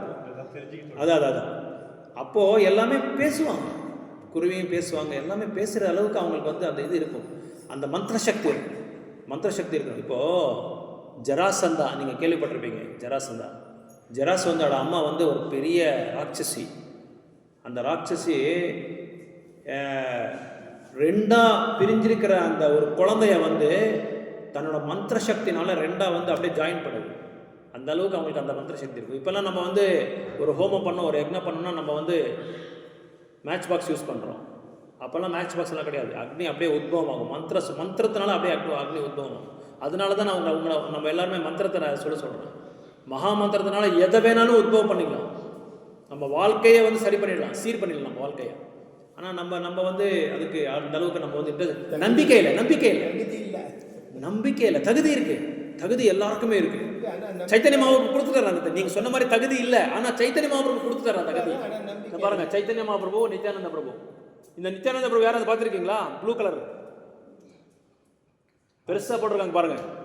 கொஞ்சம் கலையா இருக்குல்ல இப்போ இது கோயில், அது போட்டதுனால. ஏன்னா நித்யானந்த பிரபு வந்தாவே கோயில் கலை வந்துடும். ஆனால் அடிக்கடி வந்து கேட்பேன், நித்யானந்த பிரபு எங்க பிரபுன்னு. இப்போ பிரபு வந்து மாட்டிட்டாரு, பெரிய போட்டோ எடுத்து வந்து மாட்டிருக்காரு. ஏன்னா அவர் தான் முதல்ல பிரச்சாரக்கரே. அவர் தான் 500 வருடங்கள் முன்னாடி லெஃப்ட் ப்ளூ எல்லோ வந்து இவரு சைத்தன்ய மகாபிரபு, கிருஷ்ணரு, ப்ளூ வந்து பலராமர். ఫంక్షన్ చూస్తే చూస్తారు కదా, చూస్తున్నా మీరు పంపించిన అంతా చూస్తాను, చూస్తున్నా. ஸோ அப்படி இந்த கர்ம தத்துவன்றது வந்து ஒரு ஆழமான ஒரு கல்வி, இது ஒரு ஆழமான ஒரு சாஸ்திரம். இது வந்து சாதாரணமாக புரிஞ்சிக்க முடியாது. பிரபுபாதர் அடிக்கடி சொல்வார், ஆப்போசிட் ஹவுஸில் 2 பேர் இருந்தாங்க. இவன் இந்த பக்கம் இருக்கிறவன் அவன்கிட்ட எப்பவும் சண்டை போடுறான், அந்த பக்கம் இருக்கிற இவன்கிட்ட சண்டை போடுவான். ஆனால் நடுவில் ஒரு ரோடு. இவங்க சண்டை போடுறதுக்கே வந்து அது இதே இல்லை, இது என்ன சொல்கிறது, கம்ஃபர்டபுளாக இல்லை. அடிக்கடி இவங்க சண்டை போடுவாங்க, ஒரு பஸ்ஸோ காரோ போயிடுது, அப்புறம் பின்னாடி போயிடுவாங்க, மறுபடியும் வருவாங்க சண்டை போடுறதுக்காக. இப்படியே அவங்க சண்டை போட்டு கடைசியில் உடல் விட்டாங்க. அந்த உடல் விடும்போது கூட சண்டை போட்டு தான் உடல் விட்டுட்டாங்க. அவங்க இறக்கும் தருவாய் டைமில் கூட சண்டை போட்டே அவங்க வந்து உடல் விட்டதுனால அடுத்த பிறவியில் இந்த லெஃப்டில் வீடு இருக்காங்க, ஆப்போசிட் பஸ், அவன் வந்து இவனுக்கு பையனாக பிறந்துட்டான், இவன் வந்து அவனுக்கு அப்பனா பிறந்துட்டான். ஒரே வீட்டில் பகவான் என்ன செஞ்சாங்க, ஏன்டா கஷ்டப்படுறீங்க, ரோடு ஒரு நடுவில் இருக்கு, ஒரே வீட்டில் சண்டை போட்டுக்கலான்னு விட்டாங்க. அதான் ரொம்ப எச்சரிக்கையாக நம்ம இருக்கணும். உடலில் விடுற டைமில் வந்து பகவானோட பக்தர்களோட சாங்கியத்தால் அவங்க அந்த ஹரிநாமத்தோட நல்ல ஒரு என்ன சொல்கிறது, ஒன் பாயிண்டட் அட்டென்ஷன் பகவான் மேலேயே. பகவானை நம்ம வந்து பார்க்குறது ரொம்ப ஈஸி, ஆக்சுவலாக ரொம்ப சரளமாக நம்ம பார்க்கலாம் பகவானை. நம்ம என்ன நினச்சிருக்கோன்னா, காட்டில் போய் நல்ல பெரிய என்ன சொல்கிறது, பிஎட்க்கு என்ன வடி சேவை தாடி, பெரிய தாடி விட்டு கமண்டலம் வச்சுட்டு ஒரு தண்டை வச்சுட்டு ஓம் நமோ நாராயணா அப்படின்னு சொல்லி பண்ண வேண்டிய அவசியமே இல்லை. பகவானை நினச்சிக்கிட்டு இருந்தாலே போதும். மாமனுஸ்மரத்தை யுத்தியச்சா அப்படின்னு சொல்கிறார். என்னையே நினச்சிட்டு நீ என்னை நினச்சிட்டு இருந்தா அந்த நினைவை நான் இருக்கிறேன் அப்படின்றார். என்னை நினச்சிட்டு இருந்தா அந்த நினைவிலே நான் இருக்கேன். நீங்கள் இந்த எனக்கு ஞாபகம் பண்ணிக்கிறீங்களா, அந்த ஞாபகத்தில் நான் இருக்கிறேன். நான் எப்பவும் அதில் வாழ்கிறேன் அப்படின்னு சொல்லி சொல்கிறாங்க. நான் எப்பவும் வைகுண்டத்தில் நான் இருக்க மாட்டேன். எங்கே என் பக்தர்கள் வந்து என்னை புகழ்ந்து பாடுறாங்களோ அந்த இடத்துல நான் இருப்பேன் சொல்லி சொல்கிறார். அந்த இடத்துல நான் இருப்பேன் அப்படின்னு சொல்கிறார். அதனால் கர்ம தத்துவன்றது ரொம்ப ரொம்ப என்ன சொல்கிறது, ஷார்ப் எட்ஜ் நைஃப் அப்படின்னு சொல்கிறாங்க. ரொம்ப ஷார்ப்பான நைஃப், கத்தி மாதிரி அது. நான் ஒரு ஆக்சிடென்ட் கூட ஆகுது, பஸ்ஸில் ஆக்சிடென்ட் ஆச்சு. அந்த ஆக்சிடெண்ட்டில் ஒரு 10 பேர் மட்டும் இறந்துட்டாங்க. மீதி அவங்க யாருமே இறந்தாங்க, மீதி எல்லாவரெல்லாம் எஸ்கேப் ஆகிட்டாங்க. எல்லாருக்கும் ஆச்சரியம், ஏன்னா இவங்க மட்டும் பொழைச்சிக்கிட்டாங்களா, இவங்க 10 பேர் மட்டும் இறந்துட்டாங்களே அப்படின்னு சொல்லி எல்லாரும் நினைப்பாங்க. காரணம் என்னென்னா, அந்த 10 பேரை ஒரே டைமில் ஒரு இடத்துல சேர்க்குறாங்க பகவான். அவங்க எல்லாரும் சேர்ந்து கலெக்டிவ் கர்மா பண்ணியிருக்காங்க. எல்லாருமே கூட்டு கர்மா பண்ணியிருக்காங்க. அந்த கூட்டு கர்மா பண்ணதுனால ஒரு இடத்துல சேர்க்குறாங்க பகவான். சேர்த்து அவங்க என்ன பண்ணுவாங்க, அவங்க அழிச்சிடுவாங்க அவங்க பண்ண அந்த கர்மத்தினால. ஸோ அந்த கர்மா, இந்த மாதிரி கர்மா வந்து பல பிறவைகளை நம்ம கர்மத்தை செஞ்சுட்டே இருக்கிறோம். அதே மாதிரி தான் இங்கே காந்தாரி விஷயத்துலையும், திருதராஷ்டிர விஷயத்திலையும், பாண்டராஜ் விஷயத்தில் நம்ம பார்க்கலாம். அவங்க செஞ்ச கர்மா அப்படியே ரிப்பீட் ஆகுது. For every action there is equivalent opposite reaction அப்படின்னு சொல்கிறாங்க, நியூட்டன்ஸ் லா. அது வந்து இங்கே அப்ளை ஆகுது. ஒரு செயலுக்கும் நம்மளுக்கு வந்து பிரதி செயல் இருக்கும். எந்த செயல் செஞ்சாலும் சரி, ஒருத்தரை நம்ம திட்டுறோன்னா அவன் கண்டிப்பாக நம்மளை வந்து மறுபடியும் அவனை திட்ட போகிறோம், இல்லை அவன் நம்ம திட்ட போகிறோம், இல்லை நம்ம வந்து திட்ட போகிறோம். இது வந்து நடந்துகிட்டே இருக்கும். நம்ம நினைக்கிறோம், என்னன்னா இவர் என்றைக்குமே இல்லை, இன்றைக்கி வந்து இப்போ சண்டை போடுறாரு அப்படின்னு சொல்லி நம்ம நினைக்கிறோம். காரணம் என்னென்னா, அவனை ஏதோ நம்ம பண்ணியிருக்கோம். அதனால தான் இன்றைக்கி காலையில் கூட ஒரு பக்தர்கிட்ட பேசிட்டு இருந்தேன். என்ன பிரபு, இந்த பக்தர் ஒருத்தருக்கார், 2 பேருக்கும் சண்டை, 2 பக்தர்களுக்கு. என்ன பிரபு, எப்போ பார்த்தாலும் எனக்கு தொந்தரவு கொடுத்துட்டே இருக்கார் இந்த பக்தர். 1/2 மணி நேரம் பேசாரு. நீ 1/2 மணி நேரம் இல்லைப்பா, 5 நாள் இல்லை 5 வருஷம் பேசினா கூட இது அப்படி தான் இருக்கும். ஏன்னா உனக்கு அவனுக்கு ஏதோ ஒரு தொடர்பு இருக்குது, ஏதோ ஒரு கர்மம் பண்ணியிருக்கீங்க. நீ ஏதோ அவனை நல்லா வாங்கன்னு வாங்கியிருக்கேன், அவர் இப்போ வாங்குறாரு, அவ்வளோதான், வேற ஒன்றும் இல்லை. அதே மாதிரி தான் இந்த கர்ம தத்துவத்தை நம்ம புரிஞ்சுக்கணும். இது புரியலைன்னா நம்ம வந்து நம்ம வாழ்க்கையை நமக்கு புரியறதில்லை. அப்படியே செயல்பட்டுட்டே போயிட்டே இருப்போம். அப்போது இவர் சத்யவதி என்ன பண்ணார் வந்து, திருத்தராஷ்டிரருக்கு எப்படியாவது கல்யாணம் பண்ணிக்கிட்டா அவங்களுக்கு பிறக்கிற குழந்தைங்களை வந்து நம்ம வந்து உட்கார வச்சிடலாம். என்ன 4 கால் சேர் என்ன சொல்லுவாங்க, நாக்புர்ஜி என்ன இருக்குது, நாற்காலியில் உட்கார வச்சிடலாம் அப்படின்னு சொல்லி பிளான் பண்ணுறாரு, திட்டம் போடுறாரு. அப்படி திட்டம் போடும்போது யாருக்காவது தெரியுமா காந்தாரி எந்த இடத்துல வந்திருக்காருன்னு? காந்தாரி தெரியுமா? காந்தாரி தெரியல, திருத்தராஷ்டிரோட மனைவி. இவங்களோட ஊர் எந்த ஊர் இப்போ பிரசன்ட் என்ன அது பேர் யாருக்கா தெரியுமா? உண்டு. இந்த பக்கம் ஃபர்ஸ்ட் ஆன்சர், அந்த பக்கம் அப்புறம் இந்த பக்கம் ஆன்சர். சும்மா ஒரு ட்ரை பண்ணுங்க. காந்தாரி எந்த இடத்துல இருந்து வந்திருக்காரு, இப்போ பிரசன்ட் அந்த பிளேஸ் என்ன, அந்த ஊர் பேர் என்ன? எஸ், ஏதோ அது ஆன்சர் வருது. என்ன மாதிரி காந்தாரி? அது பேரே காந்தர்வ தேசம் தான், பேரே காந்தாரி தேசம். இப்போ பிரசன்ட் இந்த ஆப்கானிஸ்தான். ஏன் அந்த ஆப்கானிஸ்தானை வந்து எப்போ பார்த்தாலும் போர் போர் போர், எப்போ பார்த்தாலும் அசாந்தி, நிம்மதி இல்லை அப்படின்னா காந்தாரியோட சாபம் அது. என்ன சபிச்சிருக்காங்கன்னா காந்தாரி, எனக்கு தெரியாமையே என்ன கேட்காமையே எனக்கு வந்து திருமணம் பண்ணி கொடுத்துருக்காங்க திருத்தராஷ்டிரருக்கு. அதனால அன்னைக்கு போட்ட காந்தாரி அந்த சாபம் வந்து இன்னைக்கும் பணம் அது வந்து பழிச்சிட்டு இருக்கு. அவர் அன்னைக்கே சொல்லிட்டு போயிட்டார் காந்தாரி, எப்போ என்னை தெரியாமல் என் ஊர்லேருந்து என்னை வந்து வெளியே துரத்துட்டீங்களோ அதே மாதிரி உங்கள் ஊரை அழிஞ்சிடும்னு சொல்லி அப்போ சபிச்சிட்டார் அவர். எப்போ காந்தாரி அப்போ 5000 வருடம் முன்னாடி சொன்னது இன்னுமே பாருங்கள். இப்போ தான் அமெரிக்காக்காரங்க வெளியே போனாங்க, தெரியல உங்களுக்கு, நான் நினைக்கிறேன். இத்தனை நாள் அவங்களோட கண்ட்ரோலில் தான் இருந்தது. இப்போ தான் இவங்க எடுத்திருக்காங்க. அவங்க பேர் என்ன, ஆப்கானிஸ்தானில் இப்போ இருக்காங்க, அவங்க பேர் எதுவும் தெரியல எனக்கு. இப்போ அவங்களோட கண்ட்ரோலில் தான், இப்போ தான் அவங்க கண்ட்ரோலில் வந்திருக்கு. இன்றைக்குமே கூட அவங்க வந்து யாருமே சாந்தியாக வந்து இல்லை. தாலிபான் டீம் இன்றைக்குமே அவங்க வந்து அவங்க ஃபுல் கண்ட்ரோல் அமெரிக்காவோட கண்ட்ரோலில் தான் இருந்தது. அமெரிக்காவோட படைப்பு தான் அங்கே கண்ட்ரோலில் இருந்தது. இப்போ ரீசெண்டாக 1 வருஷம் ஆச்சு, பிரபு 1 வருஷம் 1.5 வருஷம் ஆச்சு, அவ்வளோதான் அவங்க வெளியே போய். இன்றைக்குமே அவங்களோட கண்ட்ரோலில் தான் இருக்குது. ஏன்னா என்ன ஆச்சுன்னா, இவருக்கு திருமணம் பண்ணணும்னு சொல்லி திருத்தராஷ்டிரருக்கு என்ன பண்ணார், நேராக காந்தர்வ தேசத்துக்கு போயிட்டார். காந்தாரி தேசத்துக்கு போயிட்டார். அங்கே போயிட்டு இவருக்கு சொல்லாமே அவங்க அப்பா கிட்ட சொல்லி இவங்க 2 பேருக்கு திருமணம் பண்ணி விட்டாங்க. இங்கே வந்து தான் தெரியுது காந்தாரிக்கு தன்னோட புருஷன் வந்து ஒரு குருடன் அப்படின்னு சொல்லி தெரியுது. இங்கே என்ன நம்ம புரிஞ்சிக்க வேண்டிய விஷயம்னா, ஒரு பெண்ணுக்கும் வந்து ஒரு வீட்டில் அவங்களோட கன்சென்ட் இல்லாமல் நம்ம வந்து கல்யாணம் பண்ணிக்க கூடாது, திருமணம் பண்ணக்கூடாது. அது மட்டும் இல்லாமல் அப்பா அம்மாவோட, பொண்ணோட அப்பா அம்மாவும் அப்புறம் வந்து பையனோட அப்பா அம்மாவும் 2 பேரும் நல்லா உட்காந்து எல்லாமே டிஸ்கஸ் பண்ணு, சர்ச்சை பண்ணு, எது எப்படி, பையன் எப்படி, பொண்ணு எப்படி, இதெல்லாமே டிஸ்கஷன் பண்ணாமல் எந்த விதமான ஒரு தீர்மானமும் எடுத்துக்கக்கூடாதுன்றது இங்கே புரிஞ்சுக்குது காந்தாரி விஷயத்தில். இப்போ காந்தாரி வந்து பார்க்குறாங்க, பார்த்தா புருஷன் வந்து குருட. அப்போது இந்த ப்ரெசன்ட் டே வேர்ல்டில், மாடர்ன் வேர்ல்டில் அந்த மாதிரி யாராவது கல்யாணம் பண்ணி என்ன பண்ணிக்குவாங்க, உடனே அன்றைக்கி என்ன ஆகும், பெரிய போர் ஆகிடும், குருக்ஷேத்திர போர் மாதிரி ஆகிடும். இப்போ நான் ரீசெண்டாக எங்கள் ஃப்ரெண்டு நார்த் இந்தியாவில் ஒருத்தர்கிட்ட பேசியிருந்தேன். அவருக்கு கல்யாணம் முன்னாடி ஒரு ஸ்கின் டிசீஸ் இருந்தது. அது சொல்லக்கூடாது, தொண்ணுன்னு சொல்லுவாங்க, சிவப்பாக தொண்ணு. அது டிசீஸ், அந்த நோய் அப்போ இருக்கல அவருக்கு. ஆனால் இருக்குன்றது தெரியும், உள்நோட்டமாக எல்லாருக்கும் அப்பா அம்மாவுக்கு தெரியும். தெரியாமல் கல்யாணம் பண்ணி விட்டாங்க. கல்யாணம் பண்ண பிறகு ஒரு 3 வருஷம் ஆன பிறகு ஒரு குழந்தை ஒரு குழந்தை இருக்கு. அந்த குழந்தை வந்த பிறகு என்னாச்சு, அப்புறமா தெரிஞ்சிடுச்சு, அது அதிகமாயிடுச்சு.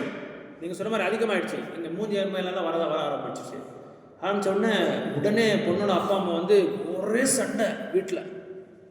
எப்படி எங்களுக்கு தெரியாமல் நீங்கள் கல்யாணம் பண்ணிக்கிட்டீங்க, இது இப்படியெல்லாம் பண்ணலாமா நீங்கள், அது இதுன்னு ரைட் அண்ட் லெஃப்ட் வாங்குறாங்க அவர்கிட்ட. கல்யாணம் ஆகிடுச்சு, குடும்பமாக நடந்தாச்சு, வீடு வாங்கிட்டாங்க, குழந்தையும் வந்துடுச்சு, அப்புறமா வந்து சண்டை போடுறாங்க. எப்படி இருக்குது பாருங்கள் மக்களோட ஒரு மனோபாவம், எப்படி இருக்குது பாருங்கள். என் பொண்ணை ஏமாற்றிட்டீங்க நீங்கள், என் பொண்ணை அப்படி செஞ்சுட்டீங்க, இப்படி செஞ்சுட்டீங்க, அழகான பையனை பார்த்து நாங்கள் திருமணம் பண்ணி வச்ச. ஆனால் ஆல்ரெடி அது ஃபிக்ஸ் ஆகிட்டு இருக்காங்க. இவங்க என்ன பண்ணாலும் அது ஆக போகிறது இல்லை. ஆல்ரெடி எங்கள் ப்ரோக்ராம் பண்ணி அனுப்பிச்சிட்ருப்பாங்க, சாஃப்ட்வேர் எல்லாம் ரெடி ஆகிட்டு இருப்பாங்க. எல்லாருக்குமே அவ்வளோதான். நம்ம என்ன நினைக்கிறோம்னா, முக்கியமான ஒரு பாயிண்ட் இங்கே நம்ம நினச்சிக்க வேண்டியது, எது நம்ம கிட்ட இல்லையோ, எது நம்மளுக்கு கிடைக்காதோ அதை பற்றி நம்ம என்ன பண்ணுவோம், ஏங்குவோம். அதை பற்றியே நம்ம வந்து இல்லை இப்படி ஆயிடுச்சு, இப்படி இது இல்லையே, என்கிட்ட இது இல்லையே, அது இல்லையே, அது இல்லையே, இதை பற்றியே நம்ம ஏங்கிட்டே இருப்போம். அதனால தான் அதை நினச்சி என்ன ஆகுது, இருக்கிறதும் போயிடும். இருக்கிறத பற்றி நம்ம இது பண்ண மாட்டோம். அப்படிதான் திருதராஷ்டிரோட வாழ்க்கையை வாழ்னார். எனக்கு கண்ணில்லாமல் போயிடுச்சேன்னு சொல்லி அவங்களோட வாழ்க்கை எல்லாமே அப்படியே வாழ்ந்துட்டார். ஆனால் காந்தாரி என்ன பண்ணாரு, பதிவிரதை, அவங்க என்ன பண்ணாங்க, ஏன் புருஷனை கண்ணில்லாமல் எப்படி வாழ்றாங்கன்றது பார்த்துட்டு இவர் ஃபோர்ஸ்ஃபுல்லாக இவரும் கண்ணை கட்டிக்கிட்டு என் புருஷனுக்காக இப்படி கண்ணு கட்டி எப்படி வாழ முடியுமோன்றது அவங்க அனுபவிச்சாங்க. ஃபோர்ஸ்ஃபுல்லாக அனுபவிச்சுட்டாங்க. காந்தாரி அனுபவிச்சுட்டு அப்புறமா வாழ்ந்தாங்க. ஏன் புருஷனை எப்போ கண்ணு வருதோ அது வரைக்கும் நான் இதை திறக்க மாட்டேன் அப்படின்னு சொல்லி. இப்போ யாராவது அந்த மாதிரி இருக்காங்களா? புருஷனுக்காக தியாகம் பண்ணுறவங்க யாராவது இருக்காங்களா? யாருமே இல்லை.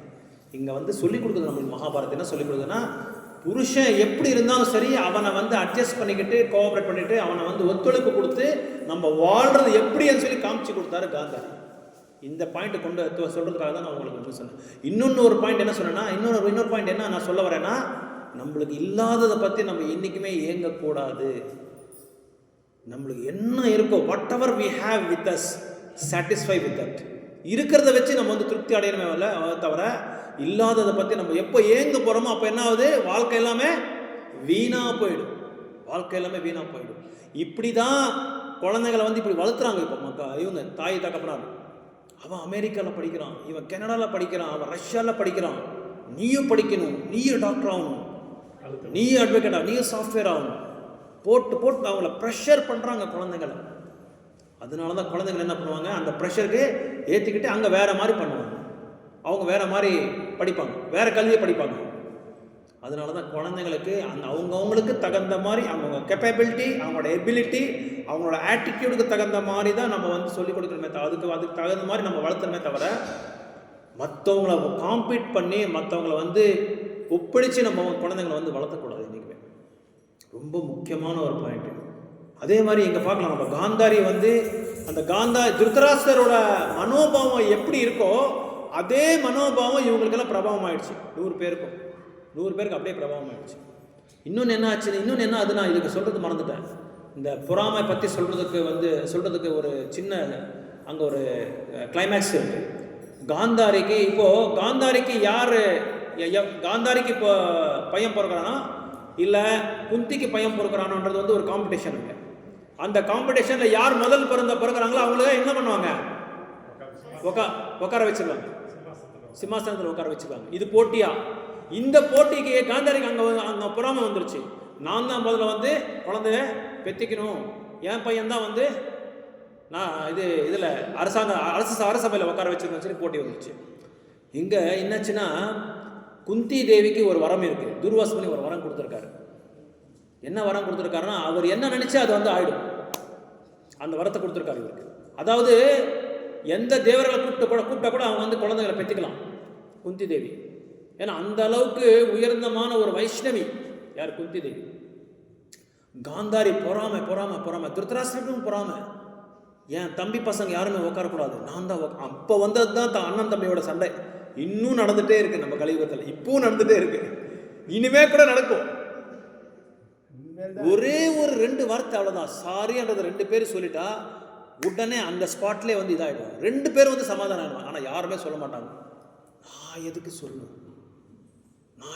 ஈகோ ப்ராப்ளம் எல்லாருக்குமே. இது எல்லாரோட இதுலேயும் இருக்குது. எல்லார் வீட்லேயும் இந்த மகாபாரதம் நடக்கும், இனிமே கூட நடக்கும்.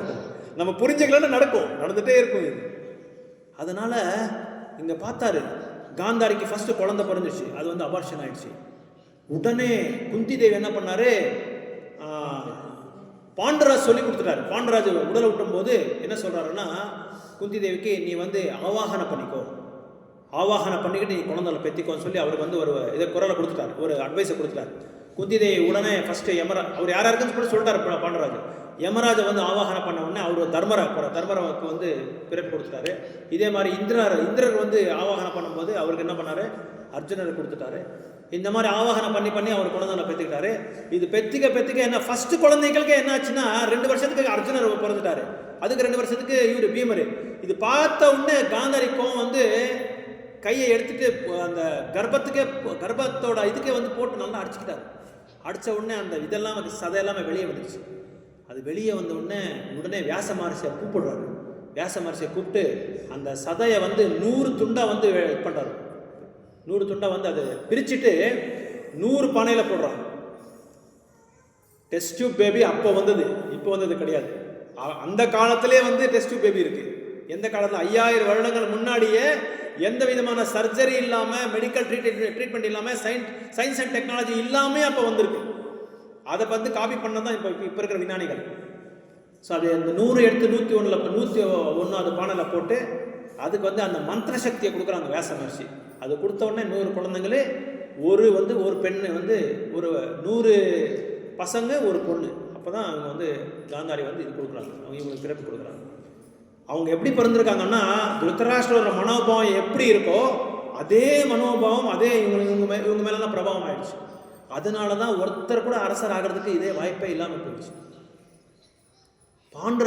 பாண்டு மக்களோட இது எப்படி இருக்குன்னா, குந்தி தேவிக்கு என்ன மனநிலை இருக்கோ அந்த மனநிலை சேம் அப்படியே அவங்க அந்த வைஷ்ணவ குவாலிட்டிஸ் எல்லாமே அவங்க வந்துருச்சு, பக்தரோட குவாலிட்டி எல்லாமே. அதனால தான் வந்து சொல்கிறாங்க ஆச்சாரியாஸு, தாயார் தகப்பனார் எந்த காரணத்தை கொண்டு ஆன்மீகத்தை வந்து கைவிடக்கூடாது.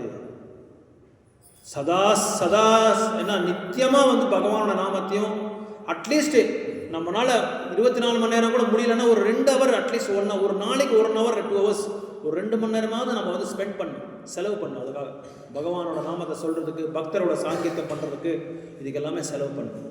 இதுக்காக நம்ம வந்து நம்மளோட சமயத்தை வந்து என்ன பண்ணணும், வந்து பயன்படுத்திக்கணும். ஏன்னா இந்த உயிர் வந்து ரொம்ப நாள் இருக்க போகிறதில்ல, எந்த நேரத்தில். இப்போ பாருங்கள், பீகார் இது மத்திய பிரதேஷ் சீஃப் மினிஸ்டராக இறந்தது ஃப்ளைட்டில், இதில் யாருக்குமே தெரியாது. அஜித் என்ன அவர் பேர் என்ன தெரியல, மறந்துட்டார். அவர் உடனே இறந்துட்டார், யாருக்குமே தெரியல. டக்குன்னு அப்படியே ஃப்ளைட்டில் போனார், இறந்துட்டார். அவர் ஒரு 4-5 பேர். கர்மா பாருங்கள் எப்படி இருக்குது, கர்மா வெளியாடுது. நம்ம என்ன செஞ்சோமோ அந்த கர்மா வந்து மறுபடியும் நம்மளுக்கு வந்து ரியாக்ட் ஆகுது. நம்ம இங்கே விட்டு இங்கிலாண்டில் போனால் கூட அது இங்கிலாந்து நம்ம துரத்துனே வரும், நம்ம நிரல் மாதிரி துரத்துனே வரும். நம்ம கர்மா யாரையும் கைவிடாது. கர்மா நம்ம செஞ்சதுக்கு வந்து நம்ம அனுபவிச்சு தான் இருக்கணும். ஆனால் பகவானோட நாமத்தை யார் வந்து அடைக்கலம் எடுக்கிறாங்களோ, பகவானோட பக்தரோட சாங்கியத்தை எடுத்துக்கிறாங்களோ, பாகவதம் பகவத்கீதா ராமாயணம் என்ற நூல்கள் வந்து யார் படிக்கிறாங்களோ அவங்களுக்கு வந்து கட்டாயமாக என்ன பண்ணுவாங்க, மறுபடியும் அந்த கர்மா பாவம் செய்யறதுக்கு வந்து அது நம்ம கான்சியஸ்னஸ், நம்ம உணர்வு வந்து அலோ பண்ணுறது, நம்ம உணர்வு வந்து அலோ பண்ணுறதில்ல. நம்மளுக்கு வந்து டிஸ்கிரிமினேட் பண்ணணும். இது பண்ணுறது நீ தப்பு, இது பண்ணுறது சரி என்றது வந்து ஒரு அறிவை நம்மளுக்கு கொடுக்கும். அந்த அறிவை கொடுக்கும்போது நம்ம என்ன செய்கிறோம், உடனே வந்து நம்ம ஸ்டாப் பண்ணணும். ஆமாம், இப்படி நம்ம பண்ணக்கூடாது, இப்படி பண்ணால் இந்த மாதிரி பலன் இருக்குது, இந்த மாதிரி நம்ம வந்து இந்த தண்டனை வந்து தண்டனை வேதனையில் நம்ம இருந்துட போகிறோம் அப்படின்னு சொல்லி நம்மளுக்கு வந்து அது ஒரு இண்டிகேஷன் கொடுக்கும். அதான் நூல்கள் வந்து நம்மளுக்கு வந்து ஒரு மேனுவல் கைடு மாதிரி நம்மளுக்கு. அதனால தான் நம்ம என்ன செய்யணும், ஒரு நாளைக்கு தவறாமல் அட்லீஸ்ட் 2 ஸ்லோகா 3 ஸ்லோகா, வாரத்துக்கு 2 நாள் 3 நாள் நம்ம வந்து கோயிலுக்கு வந்துகிட்டே இருக்கணும். கோயிலுக்கு தொடர்ந்து வந்துகிட்டே இருந்தால் ஆச்சாரியாஸோட அந்த மனோபாவம் எல்லாமே நம்ம புரிஞ்சுக்கலாம், ஈஸியாக புரிஞ்சுக்கலாம். என்ன பண்ணணும் என்ன பண்ணக்கூடாதுன்றது வந்து இதில் இருக்குது. எல்லா நூல்களையும் நம்ம ஆச்சாரியாஸ் வந்து எழுதியிருக்காரு, செயல்படுத்திட்டே இருக்கார் அவர் எல்லாமே. அதை வந்து செயல்படுறதுக்கு தான் இதெல்லாமே வந்து எழுதுகிறார் பகவான். அர்ச்சனருக்கு சொல்கிறார், இந்த மாதிரி இருக்கணும், இந்த மாதிரி இருக்கக்கூடாதுன்னு சொல்லி சொல்கிறாங்க. இப்போ இங்கே நம்ம பார்த்தா நம்மளோட வாழ்க்கையெல்லாம் எப்படி, நம்ம மோஸ்ட் ஆஃப் த பீப்புள் என்ன பண்ணுவாங்கன்னா, எதை வந்து நம்ம கிட்ட இல்லையோ லேக் லிஸ்ட் அப்படின்னு சொல்லுவாங்க இங்கிலீஷில். That is which is lacking with us. நம்ம கிட்ட என்ன குறை இருக்கோ, நம்ம கிட்ட குறை இருக்கோ அதை மட்டும் தான் நம்ம பார்ப்போமே தவிர நம்ம கிட்ட என்ன இருக்குன்றதை நம்ம பார்க்கறது இல்லை, இல்லாத பற்றி நம்ம பார்க்கணும். ஆனால் நம்ம என்ன பார்க்கணும், கிராட்டிடியூட் லிஸ்ட்டு நம்ம பார்க்கணும். என்னென்ன கொடுத்துருக்காரு நம்ம பகவான். இங்கே என்னன்னா, எதுக்காக இது சொல்கிறேன்னா, பாருங்கள், துத்தராசோட வாழ்க்கையில் அவர் இருந்தது வந்து ராயல் ஃபேமிலியில் இருந்தார், ராயல் பேலஸில் இருந்தார். ஆனால் குருடு, நல்லா புரிஞ்சுக்கோங்க, ராயல் பேலஸில் இருக்காங்க ஆனால் குருடு. அதே அவர் ராயல் பேலஸ் இல்லாமல் ஒரு ஏழப்பட்ட ஒரு பிச்சைக்காரனாக இருந்தால் அவங்க இந்த ஃபெசிலிட்டி இருந்திருக்காது. புரியுதா நான் சொல்கிறது உங்களுக்கு? இப்போ ஒரு ஏழப்பட்டவன் இருக்கான், அவனுக்கு அவன் பிச்சைக்காரன் நினச்சிக்கலாம். அந்த பிச்சைக்காரனுக்கு வந்து சாப்பிட்றது கூட வக்கில்லை, ஆனால் கண்ணும் இல்லை. இவருக்கு எப்படின்னா, இவர் இருக்கிறது அரண்மனையில் இருக்கார், அரண்மனையில் இருந்துட்டு ஆனால் எல்லா ஃபெசிலிட்டி இருக்குது இவருக்கு. எந்த ஃபெசிலிட்டி இல்லை சொல்லுங்க பாருங்க பார்க்கலாம், எல்லா ஃபெசிலிட்டி இருக்குது. 2 கண்ணு மட்டும்தான் இல்லை.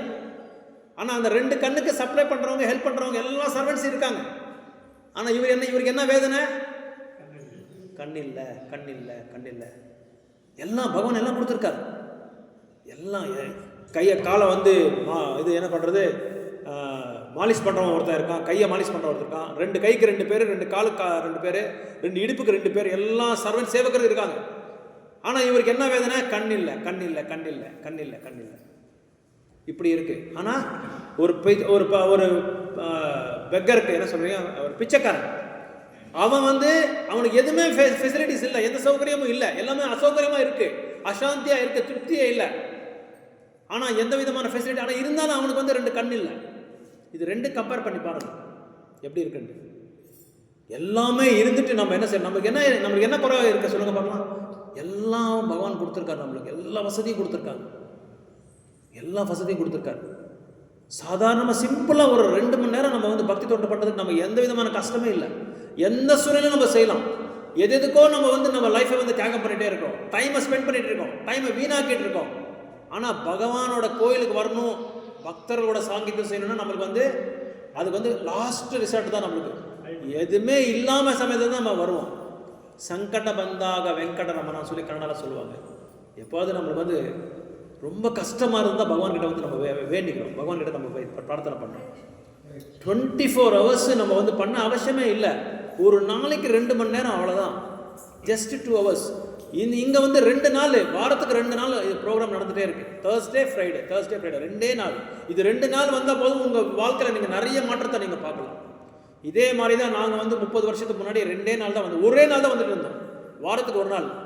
இன்றைக்கி என்ன ஆகுதுன்னா டெய்லி வர மாதிரி நம்ம பகவான் எங்கள் எல்லாரையும் எழுத்துக்கிறாங்க. ஏதோ ஒரு சேவை கொடுத்துட்டே இருக்காங்க, ஏதோ ஒரு தொண்டு கொடுக்குறாங்க, ஏதோ ஒரு தொண்டு, ஏதோ ஒரு கைங்கரியம் பண்ணுறதுக்கு நம்மளுக்கு வாய்ப்பு கிடைக்குது.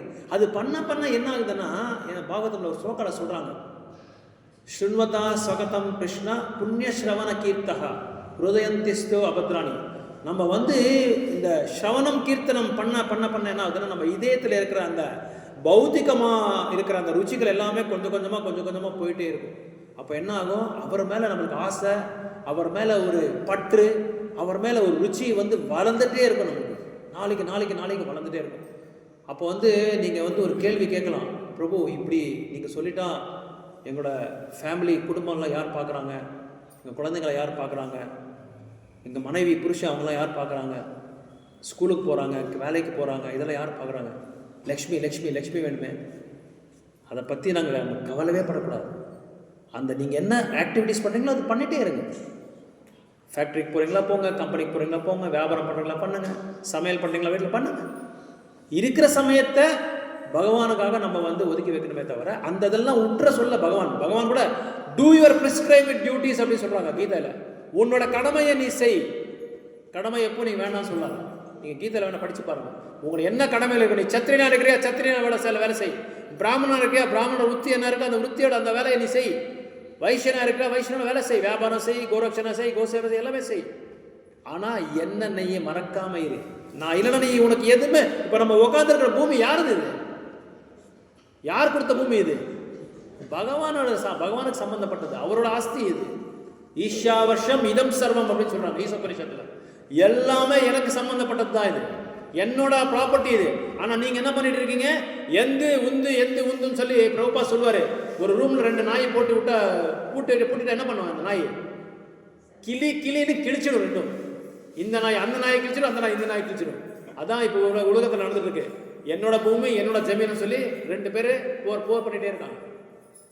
அந்த மாதிரி நம்ம நிலைமை கூட அந்த மாதிரி தான் இருக்குது. அதனால் பகவானோடது இது எப்போ அந்த மனோபாவம் நம்மளுக்கு வருமோ, இது பகவானுக்கு சம்மந்தப்பட்டது, பகவானுக்கு சம்மந்தது. இப்போ ஒரு 10 லைட்டு சுவிட்ச் ஆன் பண்ணிட்டு போயிட்டாங்கன்னா நம்ம என்ன பண்ணுவோம், உடனே ஆஃப் பண்ணுவது. எலக்ட்ரிசிட்டி பில்லு ஜாஸ்தி ஆகுதுன்றது ஆஃப் பண்ணது கிடையாது, அவருது, அது பகவானது. அது அந்த சக்தி எப்படி வந்தது? தண்ணியில் நம்ம எலக்ட்ரிசிட்டி வந்துருமா? எலக்ட்ரிசிட்டி வராது. அவர் கொடுத்தது, அது அவரோட ஆஸ்தி, அவரோட ப்ராப்பர்ட்டி. அதனால நம்ம சரியாக வந்து வீட்டில் கூட அவ்வளோதான், யார் வீட்லேயும் அப்படி தான், எல்லார் வீட்லேயும் அப்படி தான். நம்ம எலக்ட்ரிசிட்டி வேஸ்ட் ஆகிட்டுனா ஆஃப் பண்ணணும், தண்ணி வேஸ்ட் ஆகினா ஆஃப் பண்ணணும். ஏன்னா அவருக்கு சார்ந்தது, அது அவருக்கு சம்மந்தப்பட்டது. அவரெல்லாம் எதுவுமே கிடையாது, எதுவுமே கிடையாது. இல்லை, ஒரு உதாரணமாக நான் சொல்கிறேன். எல்லாமே அவருக்கு சார்ந்தது தான். அதை வந்து எப்போ யார் ஒருத்தர் அவரை மையமாக வச்சுக்கிட்டு நம்ம வாழ்க்கையை நடத்தினா எல்லா பிரச்சனையும் வந்து சால்வ் ஆகுது. ஆனால் நம்மளுக்கு அந்த நம்பிக்கை இல்லை. அந்த நம்பிக்கை வேணும்னா நீங்கள் என்ன பண்ணணும், தொடர்ந்து சத்சங்கத்தில் இருக்கணும். தொடர்ந்து சத்சங்கத்தில் இருந்தால் கண்டிப்பாக பகவான் அந்த நம்பிக்கை வந்து உங்களுக்கு உருவாக்குவாங்க. அவரே கொடுத்துருவார் அந்த நம்பிக்கையை. 10வது அத்தியாயத்தில் 10வது ஸ்லோகம் சொல்றார் பகவான், தஸ்மாத் சர்வேஷு காலேஷு தேஷம் சதத யுக்தானாம் பஜதாம் பிரீதி பூர்வகம் ததாமி புத்தி யோகந்தம் ஏனமாம் உபயந்திதே. தேஷம் சதத யுக்தானாம், சதத்தமா நீங்க என்னோட ஆசிரியர் என்னோட அடக்கலம் எடுக்குங்க.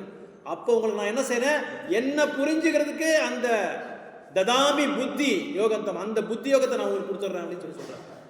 ரொம்ப சரளம் தான் இது, ஒன்றும் பெரிய விஷயமே கிடையாது, பெரிய காம்ப்ளெக்ஸ் கிடையாது, பெரிய மேன்சன் கட்டுற அளவுக்கு நம்மளுக்கு ஒன்றும் இது அறிவெல்லாம் ஒன்றும் வேண்டாம். வர வேண்டியது, கேட்க வேண்டியது, இதில் என்ன நம்ம புரிஞ்சுக்கிறோம் நோட் பண்ண வேண்டியது, சில பாயிண்ட்ஸ் எல்லாம் நோட் பண்ணிக்கிட்டு அதை வந்து நம்ம எவ்வளோ அளவுக்கு நம்ம அப்ளை பண்ண முடியுமோன்றது நம்ம பார்க்கணும். இதுக்காக நீங்கள் பயப்படவே வேண்டாம். இங்கே எல்லாமே நான் கேட்டது என்னன்னா, ஒரு 2 மாசமா நான் என்ன கேட்குறேன்னா, பயப்படுறாங்க மக்கள், பயப்படுறாங்க. எதுக்காக நீங்கள் பயப்படுறீங்களேன்றது எனக்கு புரியவே இல்லை. எந்த பயமும் வேண்டாம். இதுக்கு நீங்கள் என்னென்ன பண்ணுறீங்களோ அதை அப்படியே நீங்கள் பண்ணிகிட்டே இருங்க, கண்டினியூ பண்ணிகிட்டே இருங்க. நீங்கள் ஒன்றும் மாற வேண்டாம். உங்கள் மாற்றத்தை அவர் கொண்டு வருவார். தைரியமாக நீங்கள் என்ன பண்ணுறீங்களோ அதை பண்ணலாம். ரெகுலராக வந்துட்டா, இப்போ கூட நான் பேசிகிட்டு இருந்தேன் பிரபுக்கிட்ட, ரெகுலராக வந்தால் எதாவது நம்மளை மாற்றிடுவாரோ, நம்ம சன்னியாசி ஆகிடுவோமோ, வீட்டில் எல்லாம் வேலை விட்டுருவோமோ, அவங்கள வந்து நம்ம வந்து பகிச்சிடுறோமோ, பகிச்சிடுறோமோ, அந்த பயமே உங்களுக்கு யாருக்குமே தயவு செய்து வேண்டாம். நாங்கள் கூட உடனே வரல, உங்கள் மாதிரி நீங்களாவது வாரத்துக்கு ஒரு தடவை 2 தடவை வரீங்க. நாங்கள் பிகினராக இருக்கும்போது பல மாதங்கள் ஒரு தடவை போனது, அதுக்கப்புறம் 3 மாதம் 4 மாதம் அந்த இடத்துக்கே போகல, பயம். ஏன்னா இங்கே வந்துட்டா வெளியே பானிபூரி சாப்பிட முடியாது, கோபி மந்திரி சாப்பிட முடியாது,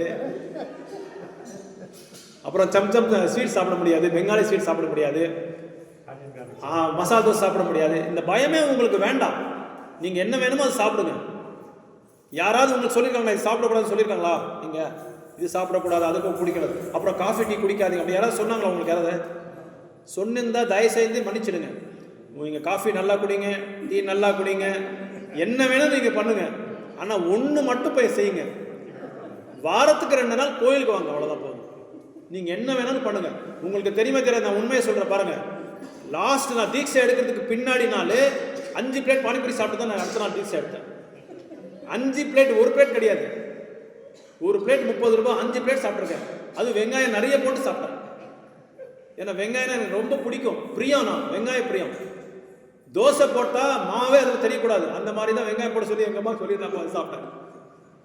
அதனால் நீங்கள் பயப்பட தேவை. நான் வந்து நானா விடல, அவங்க சொன்னாங்க நான் விடணும், இவங்க சொன்னாங்க நான் விட்டுணும் அப்படி சொல்லி நான் கண்டிப்பாக நான் விடல. ரெகுலராக நான் போயிட்டு இருந்தேன், அவ்வளோதான். ஒரே ஒரு நான் வேலை, நான் செஞ்ச சேவை என்னென்னா, ரெகுலராக பக்தர்கிட்ட பேசிகிட்டு இருந்தேன், ரெகுலராக பகவானை வந்து பார்த்துட்டு இருந்தேன், அவர்கிட்ட நான் பிரார்த்தனை, அவ்வளோதான். வேறு எதுவுமே நான் பண்ணல. உனக்கு என்ன வேணுமோ, என்ன கொடுக்கணுமோ அது கொடுத்துருப்பான்னு சொல்லி தான் நான் கேட்டிருந்தேன். வேறு எதுவுமே நான் கேட்கல. நானே மாறிட்டேன். நான் ஃபோர்ஸ்ஃபுல்லாக ஒருத்தர் சொல்லி அதை வந்து நீங்கள் இப்போ கூட நான் சொல்கிறேன், நீங்கள் வந்து விட வேண்டாம் எதுவுமே. நீங்கள் இன்னும் நிறைய சாப்பிடுங்க, வெங்காயம் நிறைய சாப்பிடுங்க, பூண்டு நிறைய சாப்பிடுங்க, காஃபி டீ இப்போ 1 கிளாஸ் சாப்பிடுங்க, 2 கிளாஸ் குடிங்க, டீயை 1 குடிக்கலாம், 2 கிளாஸை குடிங்க, ஒன்றும் தப்பே இல்லை. ஆனால் பக்தி தொண்டை மட்டும் விட்டுறாதீங்க. இது வந்து நம்ம காலத்துலேருந்து வந்திருக்கிறது, நம்ம ரத்தத்தில் வந்து அது உத்பவம் ஆகிருக்கிறது. சொல்லுவாங்கல்ல, என்னது பில்டின் பேட்டரின்னு சொல்லுவாங்க சில மெட்டீரியல்ஸ்க்கெல்லாம், அப்படியே உள்ளேயே வந்திருக்கிறது. அதனால் நம்மளை வந்து அவ்வளோ ஈஸியாக வந்து நம்ம வெளிநாட்டு மக்கள் வந்து பாருங்கள், ரஷ்யாவில் பாருங்கள், ரஷ்யா வந்து எப்பேற்பட்ட ஒரு கண்ட்ரி, இன்னைக்கு 45 கோயில் இருக்குது. அது what is that other country which is waging war, Russia and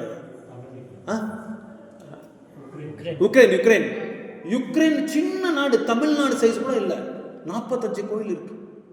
எல்லாம் வெளிநாட்டுக்காரங்க தான். அவங்க வந்து கடைப்பிடிக்கிறாங்க நம்ம கலாச்சாரத்தை. எப்படி அவங்க கூட எதுவுமே விடல, அவங்க ரத்தத்தையே குடிக்கிறவங்க, நம்ம மாதிரி இல்லை, நம்ம வெறும் காஃபி டீ தான் குடிக்கிறோம். அவங்க மனிதனோட ரத்தத்தை குடிச்சிடுறாங்க, அவங்க அந்த மாதிரி ஆட்கள். இன்னைக்கு எல்லாமே விட்டு நல்லா சாந்தியாக பகவானை நிம்மதியாக வந்து பகவானை வந்து கடைப்பிடிச்சிருக்காங்க. அங்கே போர் நடந்துட்டு இருக்கு, இவங்க வந்து கீர்த்தன் பண்ணிகிட்டே இருக்காங்க. கோபால் கோபால் கோபால் கோபால் கோபால் கோபால் கோபால் கோபால்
போகிறாங்க, கீர்த்தன் பண்ணிட்டு வராங்க, பஜனை பண்ணிட்டு வராங்க, நாம ஜபம் பண்ணுறாங்க.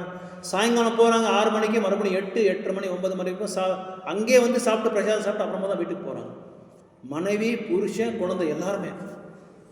நம்ம வீட்டில் புருஷன் கடைப்பிடிச்சாங்க, மனைவி கடைப்பிடிக்கிறதில்ல, மனைவி கடைப்பிடிச்சா புருஷன் 2 பேரை கடைப்பிடிச்சா குழந்தைகள் கடைப்பிடிக்கிறது.